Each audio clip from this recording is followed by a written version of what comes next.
Hey everyone, today I'm going to be doing another firearm review, and this time we are talking about a 10.5-inch pistol from Midwest Industries. Now, if you guys have been following my channel for any length of time, you know that I do a lot of work with Midwest Industries, and I've tested out one of their 16-inch rifles, and I'd had someone ask about pistols. I was curious in their pistols, so I got in touch with them about testing out one of their pistols, and I decided to go with kind of a more Mark 18 loose clone style of look. Now, in the interest of full disclosure, I did not pay the entire price for this pistol. It was significantly discounted for me to be able to do this review, so I really do appreciate that. They didn't pay me to do this. I paid for this, again, just at a significant discount. And while we're on the topic of full disclosure, I do want to say thanks to PMC for making this video possible, at least in the time manner that it is being done. Pmc Ammo, if you guys are familiar with PMC Bronze, PMC X-Tac, PMC provided the ammo to be able to get this rifle, or pistol, excuse me, to the round count that it is currently at. So I'll be touching more on the PMC ammo later and the types of ammo I ran through this thing, but suffice to say, without their contributions, if you can't tell by the current global goings on, this video probably wouldn't have happened, or at least this pistol wouldn't have nearly the round count that it does. So with that being said, let's go ahead and jump into this little guy here.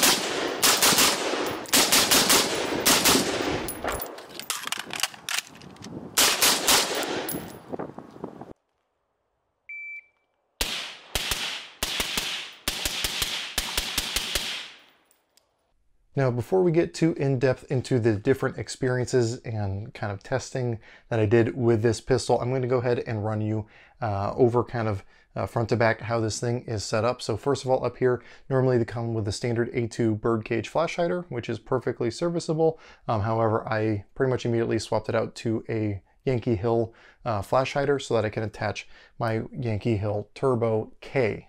So the vast majority of the firing I did with this thing was with the Turbo K installed, so the vast majority, again, shooting suppressed.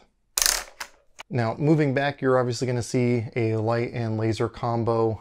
This IR Laser Illuminator combo up here from Holosun. This is the LE321G for the green laser version. I actually picked that up through Goonin Gear Inc. I highly recommend them if you're looking for anything night vision related, whether it be the units themselves or any of the accessories like this. I got a Surefire 600 DF here on the side. The rail, as you can tell, is a quad rail, and this is one of Midwest Industries quad rails. I believe this is the 9-inch model to match up with the 10.5-inch barrel. I know quad rails are not the thing anymore. However, there's just something about the look of a little 10.5, like little Mark 18 looking thing with that quad rail. And I think that there are a couple companies who are getting the quad rail right. The reason we went away from quad rails was they were just really bulky and heavy, and we didn't need all that mounting space. However, companies now are doing a really good job of bringing that weight down while still giving you a lot of usability and still giving you the free float setup that you still get, at least from Midwest Industries. Now, I've got the cabling tied over here to a Surefire dual pressure pad so I can run my IR unit and my flashlight off the same pressure pad. And then I've got a Ranger band here. And I'll be honest, I didn't make the Ranger bands. I actually picked these up from Gear Ward. Someone told me after I told them I ordered some Ranger bands that why buy them when you can make them? And I said, look, I can make a good sandwich, but Jersey Mike's makes them better. So sometimes I'm just willing to pay for someone else to do the work as opposed to me. The sling I have on here right now is actually from a company here in Oregon. This is from Grove Tech. This is the first time I've really been testing any of their products, and I've been running this sling on this pistol setup pretty much the whole time. And I'll be doing a whole video on it later, but suffice to say, I'm pretty happy with it. It's very minimalist, it's very lightweight, and it manipulates in a slightly different way that I think is almost more intuitive than a lot of the other guys out there. Up top, we have here a Primary Arms SLX. This is their 25mm red dot. Depending on when this video actually goes up, this thing may still be in the pre-order phase, or it might actually be released. I'm not entirely sure what the release date of this thing is, but I've been basically testing this in preparation for the release of these, and I've been a really big fan of it. I like the larger viewing window, and then I actually have it on a Midwest Industries mount because this thing uses an aim-point base pattern. This is a lower 1/3 co-witness for an aim point. Because of the taller body, it actually gets it closer to like a 193 height, and I did pay for this Midwest Industries mount, so for what that's worth. I've got this thing outfitted with Midwest Industries irons, including their kind of IR dedicated front sight here to give clearance for my laser and illuminator, and that's all working well. I have a Radian Raptor charging handle up here, which is Midwest Industries branded, another Oregon company, big fan there. And then it's obviously got the SBA 3 brace. I've already tied in a Cat 7 tourniquet to it, and then I've got a split fix back here on the back of the SBA 3. The only things that I've done internally to change this thing is adding a Radian Talon safety. Real big fan of those safeties. I haven't changed the trigger or any of the other internals. So now that we've got all that groundwork out of the way, let's dig into what my experience has been with this pistol and what my thoughts are on it overall.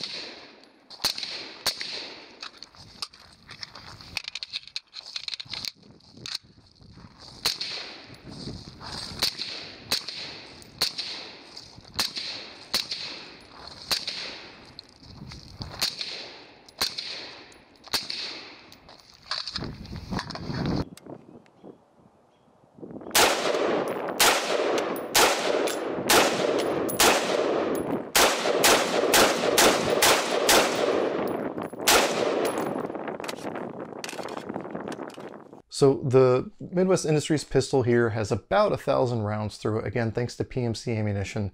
Ammo is really hard to come across right now. And without PMC, I don't think I could have scrounged together that much ammo to put through this thing in at least the short-ish period of time that I've had it. And it's run really well most recently. I'll talk about some issues I had early on here in a bit. But it's just been a very handy, very reasonably balanced, even with all this stuff up here, pistol. I've really grown to like this all the way to the point that this is kind of my go-to short AR. I had a 11.5 upper from BCM, and I had a real big issue with that trying to run it suppressed. I just couldn't get I couldn't get it to where I could handle the amount of gas I was getting back in the face. And I can honestly say with this, with no like change to anything whatsoever, this has been very pleasant to shoot suppressed. Now, being a DI gun, you're gonna get gas in the face, but compared to what I was getting on my 11.5 BCM, this is more than manageable. I can also say that this thing is as accurate as I need it to be. I haven't really pushed the accuracy of this thing, but suffice to say, hitting, I think, 8-inch steel at 200 yards was just boringly consistent with this. Now, that's not anything spectacular, but for the realm of what I expect this pistol to do, that's more than I can ask for it, and it could have done better than that. Again, I just didn't really kind of push what this thing was capable of. I wouldn't be surprised if it is, you know, between 1.5 to 2 MOA, could be possibly better. I just didn't fully test that. But again, for the parameters that I need it for, more than accurate enough.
Now, as I kind of alluded to earlier, this is not the original upper, or at least some of the components internal to this are not the original ones that came with this when I got it from Midwest Industries right out the gate.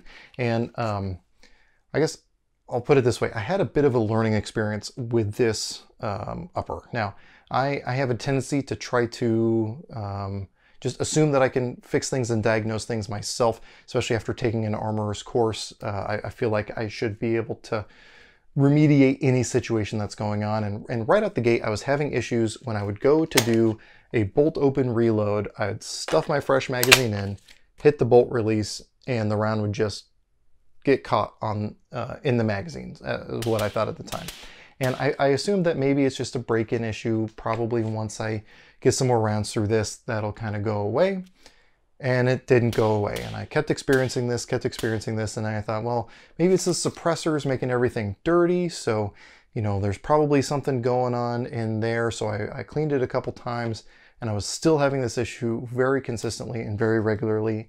And all the while, I am not talking to Midwest Industries about this. I just assume I'm going to take care of it myself. That issue will go away, and I won't have to worry about it anymore. But then I watched a video on SOTAR, or School of the American Rifle.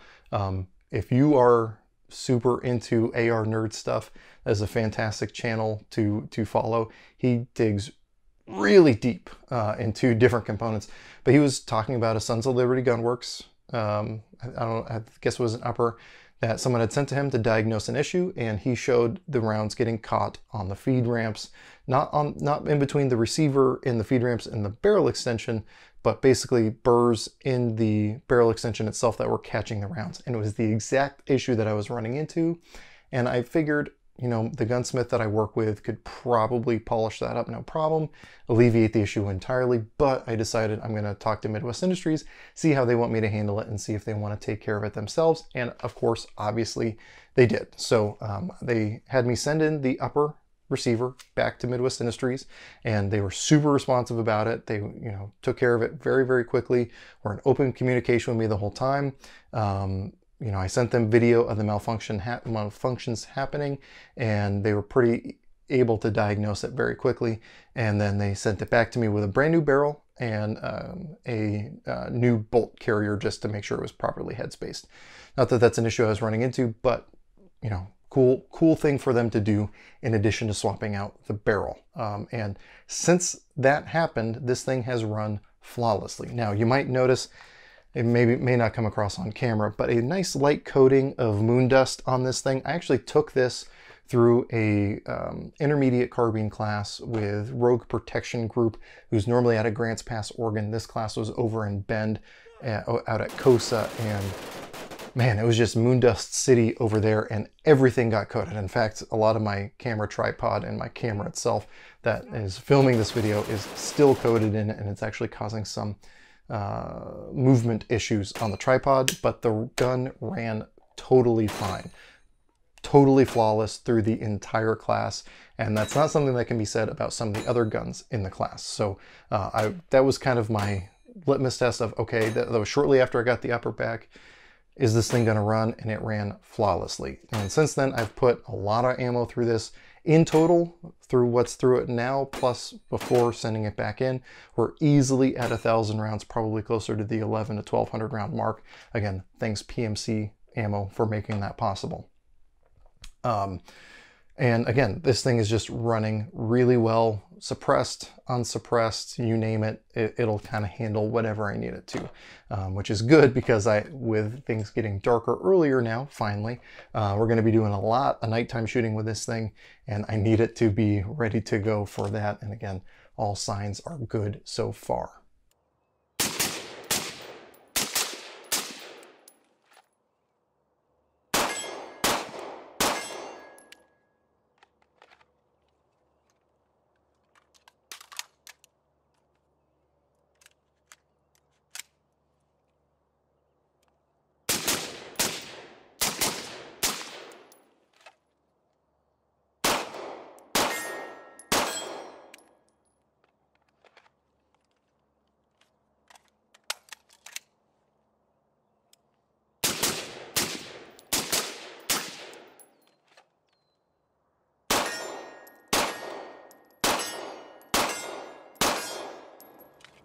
I swear I didn't intentionally load each of those to 6.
So if you guys have been following my channel for any length of time, you guys know how much of a fan I am of Midwest Industries products, their optic mounts, their hand guards, their rails, their firearms in general. And this thing is definitely no exception. I'm finding myself converting more and more of my stuff to Midwest Industries, exclusively, whether it be my red dot mounts, my hand guards, anything else like that. I just recently put together a 300 blackout upper and purchased all my own parts for that, including a lot of Midwest Industries stuff to put in it. So I'm not only, working with these guys directly and putting my money where my mouth is and purchasing those items directly myself through the store that I work at, just, so that there's no collusion between me and Midwest Industries. So again, I'm not only a fan, again, I'm trying to put my money where my mouth is and support the companies that I do genuinely support, and Midwest Industries is definitely one of them. Just the quality of manufacturing on this stuff. And again, I did have that barrel extension issue, but I've seen that issue now with a couple other companies out there, and it's a really hard thing to diagnose unless you're putting a ton of rounds through a gun, because it didn't happen every time, but it happened frequently enough that I knew there was an underlying problem there. And there's just no way logistically for them to put 100 rounds through each gun before shipping it out. That would just be too cost prohibitive, and especially with the availability of ammo the way it is now, that's not something you can reasonably expect, in my opinion. But again, I am extremely happy with this thing. It's just been a ton of fun. I'd always said that I prefer the slightly longer barrels, but when it came time for me to do a new pistol, after knowing I needed to replace that 11.5, the idea of a Mark 18 just seemed cool. That's honestly part of it. And with the limited rail space, I knew that having a quad rail would make things a little bit easier. And then I knew I could just cover up with like these Magpul rail covers all this cheese grater portion, so I don't chew up my hand too bad. And again, everything's just been working really well for me, and I think will continue to work well for me for quite some time.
So the moral of the story is, if you're looking for a high quality firearm from a reputable manufacturer, I really do think Midwest Industries is worth looking at.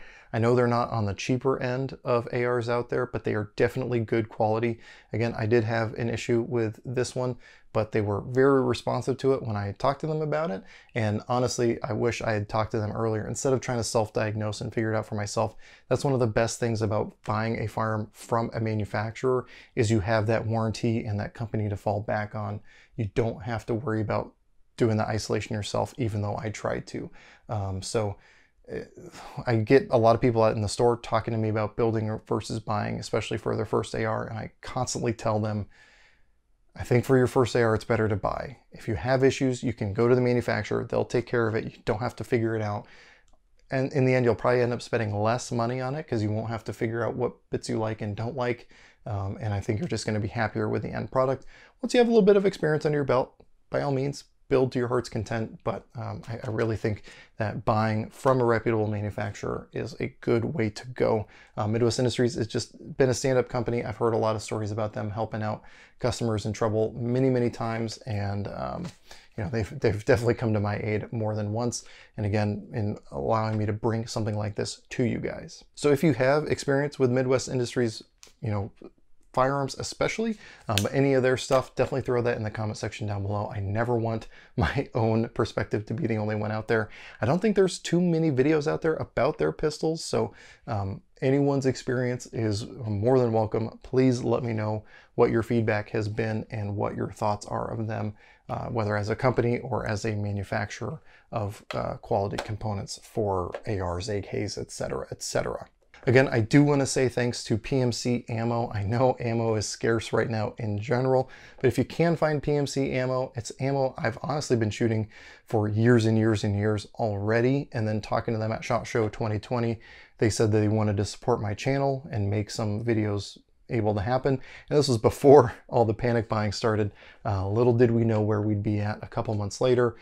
So because of their generous contribution of ammo to the channel to make reviews happen, I'm able to bring you this and a couple other soon upcoming reviews. So I really do appreciate PMC's contribution of ammo to the channel, because man, if there's ever a time where that has been needed, it is right now. So if you can find PMC, shoot it. It's always worked well for me.